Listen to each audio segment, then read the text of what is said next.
On this episode of Brooklyn Savvy, we'll be talking about buying property in Brooklyn and beyond, because the challenges are everywhere. Owning real estate establishes legacy wealth. 90% of today's billionaires made their fortunes through real estate holdings, but too many of us are left out. How do we tap into Block power and understand why the American dream continues to be out of reach, and what can we do about it? I wanted to create a safe space to have uncomfortable yet transformative conversations that move people, amplifying the voices of those who are underrepresented and who inspire positive change. I'm Toni Williams, and this is Brooklyn Savvy. Let me just introduce two guests. We have the Executive Director of Impacct Brooklyn, Bernell Grier. Now, Bernell's been a fan of the show because you were on when you were CEO of Neighborhood Housing Services. So since we're talking about housing, there is no one better. And we also have Imelba Rodriguez. Now, you are now the Director of Operations for Bed-Stuy Restoration Corporation, and you're going to be talking our viewers through how they can still purchase a house. Yeah. Okay, thank you. So, panelistas, now to me, this is a really obvious question, but perhaps it is not. Is it better to rent or to own? And I'm going to start with you, Valerie. Hi, and Toni, thank you for having me. We think about home ownership, and rightfully so, as a way for families to grow wealth, to establish the ability to have something to utilize, an asset, right, to bring capital to the family. And very often people utilize that asset over time for a variety of purposes, to borrow off of to send their children to college or to do other things. And it is excellent for that. So it is an opportunity to have that solid asset in your family that doesn't go away.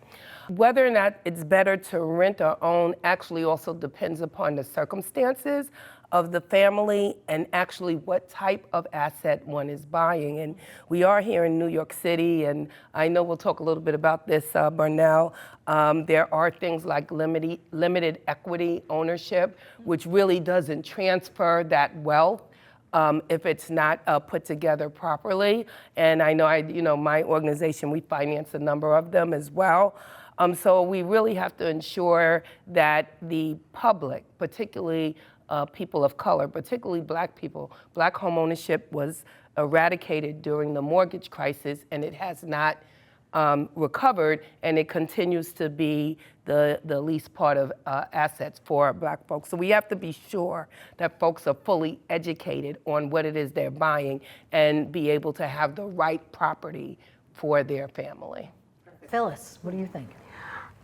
I thought, like you, when I first heard the question, that naturally I was raised home ownership. It's the American dream. It is also the way that we build wealth, right?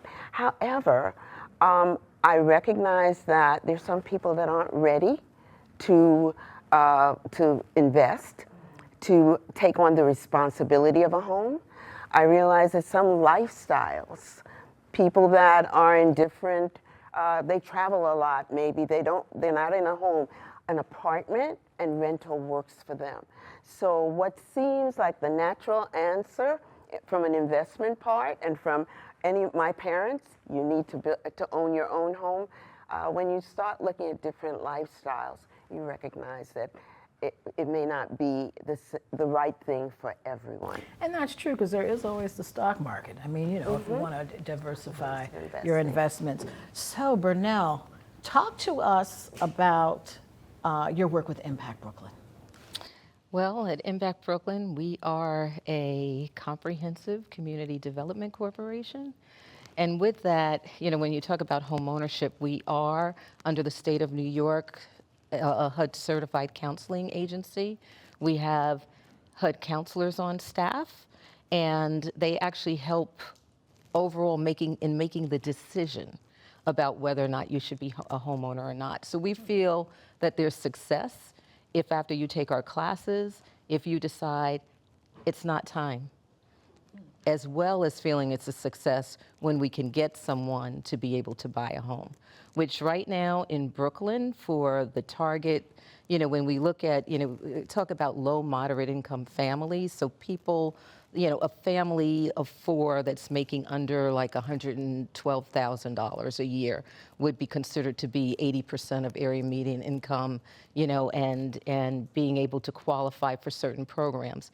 But if you go through and you have that type of income, what can you buy in New York City today? So it's made 5 times more than that. We're having having a hard time. So it's really difficult. So, again, trying to educate people and also offering the different programs that are available, the down payment closing cost assistance. So that's one part of what we do.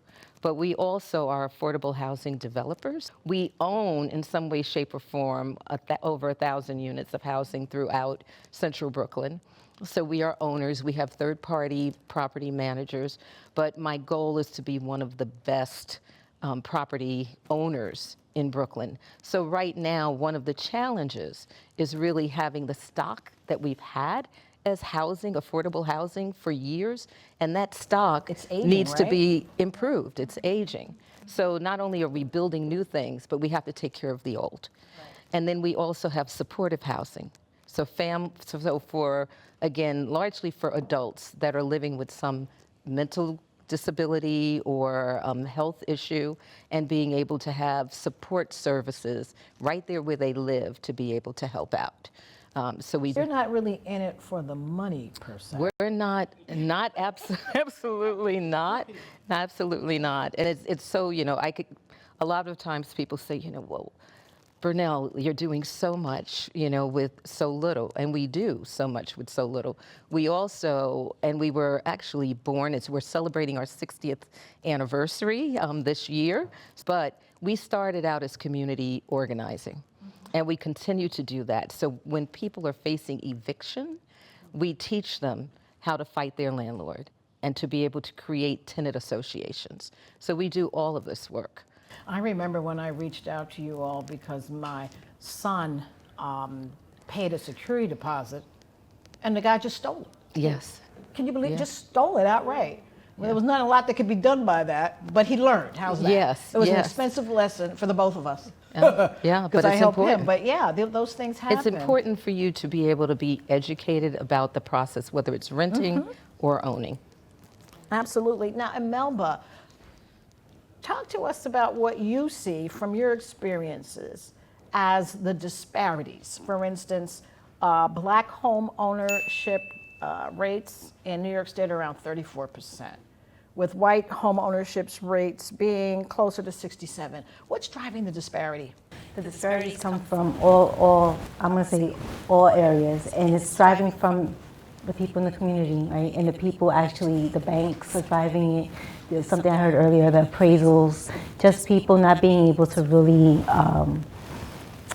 focus on what it is that they need to do when they come in to purchase a home, right? So how do we kind of separate that? So in my experience as a real estate agent in the past, and also as a homeowner, being able to really speak to people and say, okay, something I heard in appraisals, how do you actually know what the value of my home is, right? So what we do as a realtor, you would actually go through your process of looking through all the properties that are available that look similar to the property they have. And how do you then decide from that which is the best property is going to meet, what's the best number that's going to meet your needs to sell a home. So some of those things, just in those, drive the disparity of what's going on in the community. I want to speak about the appraisals because I had an instance where I was refinancing my home and the appraisal came in lower than the tax assessed value. What? That's right. And I knew what was driving that. I said, this is, So I reached out to the bank and I said, I feel that there's some racism going on here because I live in a brownstone, really solid Crown Heights community, and you're going to come to me with that? It was one of those instances where the appraiser comes to the door and kind of like, Valerie, what do you have to say about that? Well, it's unfortunate, but it is a occurrence that we're seeing more and more, not just here in the city, but across the country. And I'm going to talk a little bit about Secretary Marcia Fudge, who runs HUD down in Washington, D.C. It is something that she is speaking about and putting in place regulatory compliance issues to deal with those issues of appraisals. But we do see racial discrimination in appraising. We've seen so many instances and stories where couples have swapped out with Right. their friends Had a that are white not, one, right, yeah, exactly. and Yes. got an entirely different appraisal based upon who opened the door. So it continues to be an issue, but it is something that is a national issue, and I do know that HUD is focused on. So I think about education, because what you just talked about in these appraisals, if people are aware that these things are happening, then they're going to be, they're going to be alerted, and they're going to behave differently. So what are some of the ways that we are educating, at least, especially first-time home buyers, and others, everybody in general? How are we making people, letting them know that they really need to go into this educated? I'm going to turn this over to these ladies because they do that type That's of what they do. counseling That's Well, what they in do. impact and restoration. Yeah. When Toni was mentioning what happened to her, also somewhat happened to me. I live in a co-op building, and it's not even first-time home buying. This is to get my apartment reappraised because I wanted to do some home improvements, and found out that my neighbors, who might be of a different hue, were able to their apartments appraised much higher than mine, and mine was one of the biggest apartments in the building, and so, it's like, was it because it wasn't renovated yet? Different questions. And so I did say, but I actually didn't go back to the bank and say, do another appraisal. And that's something that you can do. Is But to go sometimes back. the interest rates change in those periods Well, of time. sometimes, but you can still, again, at least raise the issue. If you see something, say something. Right. You've got to speak up about it. And as a result of that, actually, there was a report that was done in, I think it was World and National News or something, but they did just talk about appraisals across the country and how when it's for people of color, that there is, again, a lower value placed on homes. And that, again, that's your equity, and it means that you have to put more money up or have to pay PMI on a mortgage. It's just very, but it's something, again, that when you take the classes, that we offer, and there's, again, HUD certified counseling agencies across the United States, and the counselors have to be certified, and they go through, the tests. I'm actually a HUD certified counselor. I did the test myself. If I have my staff do it, I have to do it too. And you have people that are educated to be able to educate the community. I was going to say to that point, though, in education is being able to make sure that it is being taught in those classrooms, right? Because this is for post-purchase. A lot of the times we're thinking pre-purchase, but this, like you just said, you were refinancing just to get some equity, some of the equity out to renovate your property. And so a lot of the times when you're a first-time home buyer, you understand the process, but when you're a landlord or a homeowner already existing, sometimes you forget that, right? You forget that, oh, this is the same process, and how do I know, if my property is of value? And making sure that you speak to other homeowners as well. So I'm glad that you were able to find out, because sometimes appraisals, they don't share that information. I knew what, my tax assessed value, and our home had been just recently renovated. I was really incensed because that's theft. Yeah. That's theft, and that takes away from all generational wealth. But the bank said, "Oh, don't worry about it." Well, this time I'm not, but if I ever need to do it again. So let's get into some of the other disparities or issues. Zoning. Do you want to talk to us about the impact that zoning has when it comes to your home, the value, and what's going on around your home? So, it's interesting. So, in New York, a few years ago, there were new laws passed, inclusionary housing, and it's based on zoning. So there are some areas that have been designated for inclusionary housing. So it means that if a developer builds in that area, that home has to include, or that multifamily building has to have a certain number of units that are for people that are considered low income. So, and low income being 80% of AMI or below. And actually in New York, it's area median income for a family of 4 is about $112,000 for New York City. If you go through, and actually they say low moderate income, so moderate income goes up to 120,000. So, you know, you have some areas that are designated, all 4 of the 5 boroughs. So Staten Island doesn't have it, but the other 4 boroughs do have areas that are for inclusionary. Then there is, again, where you can do it voluntarily. If there's a developer that's building and they can turn around and then say, in this building, we opt to be able to have a certain percentage that is for low, moderate income families, and then they get additional zoning rights. So they can build Higher, more, is higher. it perhaps higher? They can Okay. build higher. They can To have offset what they're to potentially be- losing, or? how no, does that well, go? to an extent, yes. So all of this goes through in terms of financial. I know Valerie can explain the financial probably better than me, you know, just overall. And then there is also just the area that, hey, it's not an inclusionary area at all. And you just decide, you know, I think it's called R10 or something like that, but where you are able to just decide, I want to do this for the good. But you get, you know, for the developers, there's tax incentives.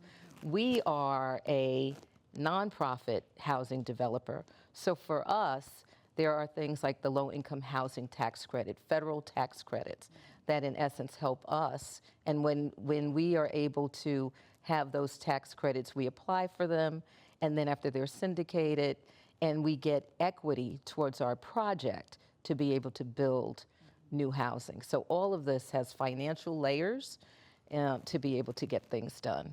Valerie, you want to add to any of that? Yes, actually. And just in that description of only one small part of a building affordable housing, you see the complexity of what it means to build affordable housing in the city and in the U.S. And I always say that we really have to examine ourselves as a society, that the most basic need for the most vulnerable population is so very complex just to get it done. And even with all those you know, additional rules and regulations, nonprofit developers with the LIHTC, then there's 2 types of LIHTC, 9% if you do a loan, 4% that come along with bond issues. And we're not even scratching the surface what we're talking about, but that goes to show that we as a society are not really as interested in housing people who need the affordability level as we should be. Is what's driving some of that because there's so limited land and we are a vertical city at all?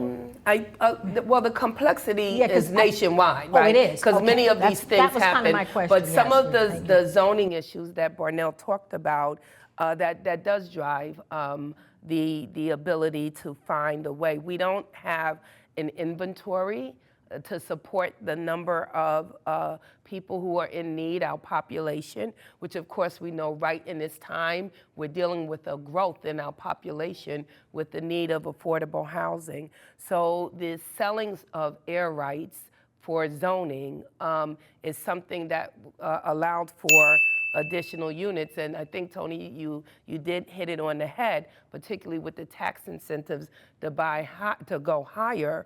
While it was, you know, yes, I'm giving some of these affordable housing, but clearly if you have more units, then the percentage, you know, drives a different profitability level than it would if you have less units. So I do think it was an incentive to ensure a certain net revenue from you know, building those units. So the city of New York used to have more robust housing programs for home ownership. And then 2007, 2008 happened. And when that happened, and it was the mortgage crisis, you know, everybody was defaulting and we ended up with a lot of inventory where people lost their homes. So the city of New York was like, we don't need to do that now. Slowly but surely, there have been different programs that have started again towards home ownership. There definitely is the down payment closing costs program. So I think it's called Home First or something to that effect.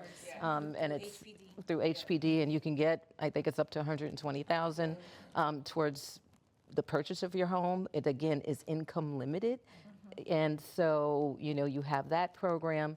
And then there are some, Valerie mentioned the limited equity co-ops. What is that? Yes. That's where, let's say there's a building and, it's one that it's getting turned over again, and the residents decide that they want it to be a co-op, but they need city funding. So there needs subsidy because the building needs to be renovated, rehabbed, all of the different things. There's an organization, actually is very active in this. And what happens is that the residents own the property, but because the city is investing and putting capital in, taxpayer dollars in essence in, it ends up that the equity is in your home is limited. So first of all, most of the time you can buy one of these can't grow your apartments. wealth. You can't, How's that? but it also, you get the opportunity, when you first move in, it's like $2,500 to buy your apartment. And then afterwards, over time, there's a regulatory agreement, and it might last for 40 years with the city of New York. And every year, the amount that you could, if you sold, you get a little bit more, a little bit more, a little bit more. But, to me, it's not the same as if you're going out and buying a house. There's an artificial piece to that. Yeah, Your but it's- primary residence too, through the whole Yeah, time. and you have to be And the the primary primary residence? residence. And there's some things too, as we've talked about it, we were talking about this earlier today in the office, that even with the limited equity co-ops, a lot of times when it's time to transfer to your beneficiary, there is not a transfer right. You have to sell it back to the building. Oh, good grief. Before I don't you like can that sell it deal. to the family. No, So it's there like- goes generational wealth, perhaps. Exactly. It's So- in jeopardy. Yeah, so some of this too, and one of the things that we're doing at Impact, and whenever we have a chance to work with, other organizations, ANHD, New York Housing Conference, or any of them, is to start saying you have to look at things with a racial equity and economic mobility lens. So if you're doing these kinds of things, you end up, what's the unintended consequence? You might have this, but what does it mean in the long run? If I didn't buy my apartment in 1988 in Clinton Hill, I would not be living there. And quite honestly, I didn't study and do it the right way. I ended up with a huge tax liability, but I'm there, and Right. on paper, I'm worth a lot of money. There you go. Now, Yeah. I'm wondering, though, since we're talking about affordable housing, would there be any difference made if more people of color were developers? There are so few. So what are you doing in that space, Valerie? Well, I want to talk about that, and also the homeownership program that we're working with. Perfect. Both Impact and Restoration. There are a lot of developers, small developers. The problem is that they don't always have the access to capital in order to scale and do the larger projects. So at LISC, New York Local Initiative Support Corporations, we provide both capacity support and financial support to nonprofit developers. So we've worked with Bernell many times over the years, but also looking at many of the larger state and city contracts that are not getting to developers of color. So we created this program a little less than 2 years ago, the Developers of Color program, where we wanted to put the issue of capacity and access to capital and networking all in sort of one pocket to give these developers the opportunity, in particular, to go for the larger contract. When we get the developers that are out there, minority developers, how do you see that making a huge difference in our communities and the wealth in our communities? Well, when you have the folks developing in the community where the residents look like them, there's a cultural integrity that comes along with that. Also with nonprofit developers, right? Because there's a caring that comes because you know someone that looks like your grandmother or whomever, or your young cousin is going to be living there. We also match the graduates from our cohorts to mission-driven and faith-based developer. And we believe there's strength in that unity of people who look like the communities and care about the communities where they're developing. So the product looks different. Excellent. And Melba, if you could just talk our viewers through what services you provide at BSRC that help them in terms of purchasing a home. Since there's still people who want to purchase homes, of course. Definitely. Well, first of all, for us, it's just we're addressing the whole person. So when someone comes through our doors, they may have the aspiration of being a homeowner, but there may be some barriers that we have to kind of touch upon before they get there. So we do provide access to benefits. We also, someone may need a higher wage, right? They may not have the income just yet to purchase that home. Being able to provide them with job training and an opportunity to purchase, an opportunity to actually get a higher wage job. Get them ready. Yes, we're getting them Get ready them all ready. around. We're doing financial counseling. If maybe they have some challenges there to manage their money, to put their savings together.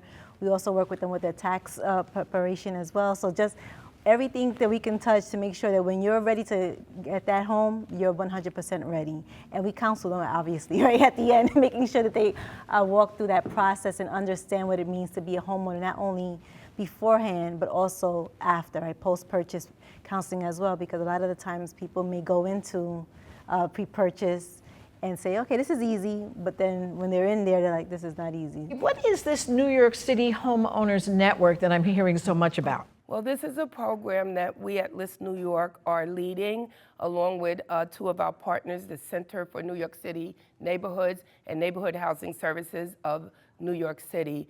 And basically, we are charged with increasing BIPOC homeowners by 5,000 by 2025. And of course, that's a tall order because not only price point, but inventory, as we have discussed, is an issue. So we created a collaborative working with about 70 different partners, for-profit, nonprofit, across the state, the city of New York, to provide a wealth of information to move that needle for BIPOC homeowners. So we work with, of course, Bridge Street Development Corporation, Bed-Stuy Restoration, and Impacct Brooklyn. And there is a website that's a repository of all of the services that someone who is looking to own a home could find. And it is the New York City Homeownership Network.